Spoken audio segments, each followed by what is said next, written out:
যে সমস্ত ব্যক্তিগুলো কোরআনের বিরোধিতা করে, আপনি জেনে রাখেন আপনি আল্লাহর রাসূলের দুশমন, আপনি আল্লাহর দুশমন, আপনি কোরআনের দুশমন, আপনি ইসলামের দুশমন।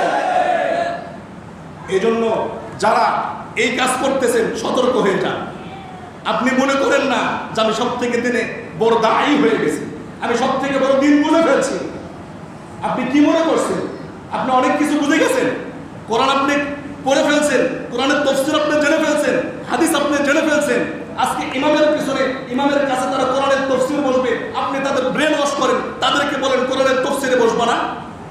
আপনি ওই ইমামের বিরোধিতা করছেন না, আপনি ওই আলেমের বিরোধিতা করছেন না, প্রকারান্তরে আপনি এই কোরআনের বিরোধিতা করছেন। আপনি যেহেতু কোরআনের বিরোধিতা করছেন, আপনি ইসলামের দুশমন, আপনি মুসলমানের দুশমন, আপনি কোরআনের দুশমন। আপনি কিভাবে নিজেকে নিজে ইসলামে দিনের দায় মনে করেন? এজন্য